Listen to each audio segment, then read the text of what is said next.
Assalamualaikum warahmatullahi wabarakatuh. Halo anak-anak level 6 SDTK Al-Baidin Surakarta. Bagaimana kabarnya hari ini? Semoga hari ini kalian semua sehat selalu ya. Nah, hari ini kita akan belajar PAI ya. Sebelum kita belajar, mari kita baca basmalah bersama-sama. Bismillahirrahmanirrahim. Nah, kali ini kita akan belajar tentang makna kandungan surat Al-Hujurat ayat 12 sampai 13.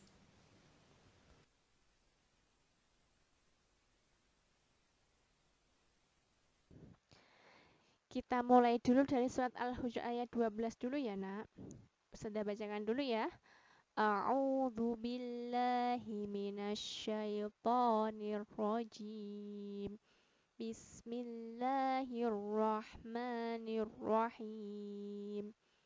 Ya ayyuhalladzina amanu ijtanibu katsiran minadh dhanni inna ba'dadh dhanni ismu wala tajassasu wala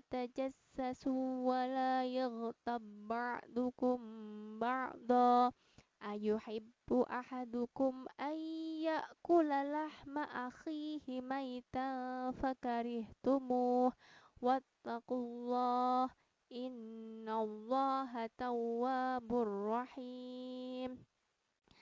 Nah, coba kalian bisa lihat ya, itu ada yang Ustazah kasih tanda-tanda. Berarti itu ada poin pentingnya di situ ya, Nak. Ustazah bacakan dari atas dulu. Jadi, dalam surat Al-Hujurat itu ada 4 pesan yang harus kalian ingat-ingat ya. Yang pertama, ini apa yang pertama ya? Yuk kita lihat slide berikutnya dulu. Nah, sebelum Ustazah sampaikan 4 pesan surat Al-Hujurat, Ustazah bacakan artinya dulu ya, Nak. Arti dari surat Al-Hujurat ayat 12. Wahai orang-orang yang beriman, jauhilah banyak dari prasangka. Sesungguhnya sebagian prasangka itu dosa. Dan janganlah kamu mencari-cari kesalahan orang lain. Dan janganlah ada di antara kamu yang menggunjing sebagian yang lain. Apakah ada di antara kamu yang suka memakan daging saudara yang sudah mati? Tentu kamu merasa jijik. Dan bertakwalah kepada Allah. Sungguh Allah Maha Penerima Taubat, Maha Penyayang. Nah, dari artinya ini, kalian bisa lihat ya, Nak, itu ada yang Ustazah garis bawahi. Berarti itu adalah poin penting yang harus kita perhatikan ya, Nak. Itu ada 4 hal atau 4 pesan dalam surat Al-Hujurat ayat 12 ya, Nak.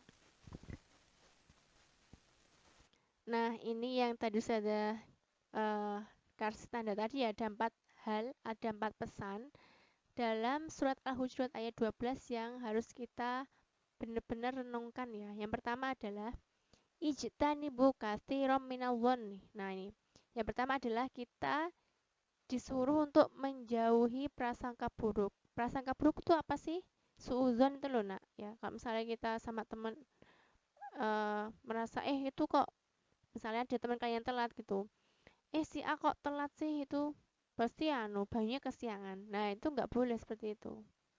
Bisa jadi itu si A telat karena misalnya tadi mobilnya mogok atau ban motornya kebanan di jalan, itu kan bisa juga. Jadi kita tidak boleh berprasangka buruk atau bersuudzon sama orang lain. Jadi pesannya adalah jauhi prasangka buruk atau suudzon ya, Nak. Lalu yang kedua adalah wala tajassasu. Nah, wala tajassasu itu artinya janganlah mencari-cari keburukan orang lain. Misalnya, teman kalian tuh punya kebiasaan yang buruk atau mempunyai sesuatu yang kalian tuh tidak suka. Nah, itu nggak boleh. Misalnya, si A itu biasanya suka misalnya suka pinjem pensil ke orang lain gitu. Dia nggak bawa pensil, alasannya lupa. Nah, itu nggak boleh ya. nggak boleh ya. Jadi pokoknya kalian tuh jangan sekali-sekali mencari keburukan orang lain. Karena apa?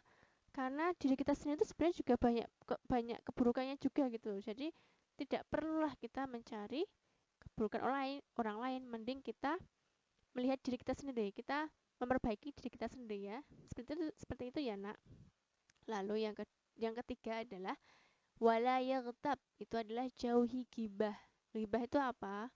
Ngerasani, misalnya kalian ngerasain teman kalian pas dia nggak ada, kalian rasani tadi dia anu loh, apa namanya, ketemu sama si A, misalnya ketemu sama si A di jalan tuh, tuh nggak boleh ya, kan belum tentu gitu ya, itu nggak boleh. Kalau misalnya itu beritanya benar pun juga tidak boleh juga ya. Pokoknya jangan sampai ngerasani atau jangan gibah ya. Lalu yang terakhir adalah wattaqullaha innallaha tawwabur rahim, ya, bertakwalah kepada Allah ya. Jadi karena tadi Allah itu sudah ini ya, sudah melarang kita, ada 3 larangan, yaitu tidak boleh suudzon, tidak boleh mencari-cari keburukan orang lain, tidak boleh ghibah. Nah, kita disuruh bertakwa kepada Allah. Kalau misalnya kita nggak sengaja melakukan 3 hal yang dilarang Allah tadi, maka kita harus segera bertaubat ya. Harus bertaubat dan kita harus memperbaiki diri kita. Ya, karena apa? Karena kita sudah salah ya. Kalau sudah salah berarti kita harus bertaubat. Misalnya tadi nggak sengaja ternyata tadi ngerasani orang lain, berarti kita harus segera bertaubat. Nah, seperti itu ya, Nak. Karena apa? Karena Allah itu Maha penerima taubat dan penyayang ya. Jangan khawatir kalau kalian misalnya udah melakukan kesalahan terus kalian tuh nggak mau taubat, takut gitu. Nggak usah, Allah itu pasti insya Allah akan menerima taubat kita kalau kita benar-benar sungguh-sungguh bertaubat ya. Seperti itu ya, Nak. Nah, yang selanjutnya adalah surat Al-Hujurat ayat 13. Saya bacakan dulu ya ayatnya ya. A'udzu billahi minasyaitonir rajim. Bismillahirrahmanirrahim. Ya ayyuhan nasu inna khalaqnakum min dzakarin wa untha wa ja'alnakum syu'uban wa qabaila lita'arafu inna akramakum indallahi atqakum innallaha alimun khabir. Yang artinya, wahai manusia, sesungguhnya kami menciptakan kamu dari seorang laki-laki dan seorang perempuan, dan menjadikan kamu berbangsa-bangsa dan bersuku-suku, supaya kamu saling kenal mengenal. Sesungguhnya orang yang paling mulia di antara kamu di sisi Allah ialah orang yang paling takwa di antara kamu. Sesungguhnya Allah Maha Mengetahui lagi Maha Mengenal. Lalu apa sebenarnya kandungan makna surat Al-Hujurat ayat 13? Ada yang tahu? Nah, ini ya sudah jelaskan dulu. Yang pertama, nih, Allah itu awalnya menciptakan Adam dan Hawa di dunia ini ya. Lalu Adam dan Hawa itu melahirkan banyak keturunan. Dari banyak keturunan tadi berkembang menjadi banyak negara-negara ya, Nak. Ya kan sekarang kan ada yang di benua Eropa, ada yang di Afrika, ada yang di Asia, ada yang di Amerika. Nah, itu karena sudah berkembang menjadi banyak negara dan setiap negara itu pasti banyak sukunya kan. Di Indonesia saja juga banyak sekali, beragam sekali sukunya, apalagi di negara lainnya. Jadi beragam, jadi seluruh dunia itu punya suku yang banyak banget, beragamnya banyak sekali. Tapi hakikatnya itu sama loh di hadapan Allah. Jadi kalian jangan minder, misalnya kita orang Indonesia itu kan ya kulitnya kan sawo matang. Beda dengan orang Eropa yang kulitnya putih gitu ya. Terus hidungnya mancung. Kalian nggak usah minder ya. Karena ya udah karena kita memang beda. Tapi hakikatnya itu sama kalau kita itu di hadapan Allah ya. Terus itu sebenarnya apa sih hikmahnya, kenapa kok orang-orang itu ada yang macam-macam ya, ada yang berkulit putih, ada yang berkulit hitam, ada yang berkulit sawo mateng. Itu apa sih tujuannya? Ya, salah satunya itu adalah untuk saling mengenal. Nah, biar kita kenal, oh si A itu orang Eropa, oh si B itu orang Afrika. Nah, biar tahu. Coba kalau misalnya bayangin ya, misalnya seluruh dunia itu orangnya sama, kayak kita semua, kayak maksudnya secara wajah kayak kita. Misalnya kayak si A gitu, si A wajahnya si A semuanya seluruh dunia. Pasti nggak ada yang kenal nanti karena sama, wajahnya sama, kulitnya sama. Nah, itulah hikmahnya kenapa Allah itu menciptakan manusia itu beraneka ragam, beraneka suku, biar kita tuh saling mengenal. Oh, si A itu suku mana sih? Suku Jawa. Oh, si B suku mana sih? Suku Batak. Nah, seperti itu ya, untuk saling mengenal, bukan untuk saling merendahkan ya. Kita nggak boleh mengejek, itu suku anu, suku Betawi, orangnya nggak enak gini-gini, nggak boleh. Ya, seperti itu ya.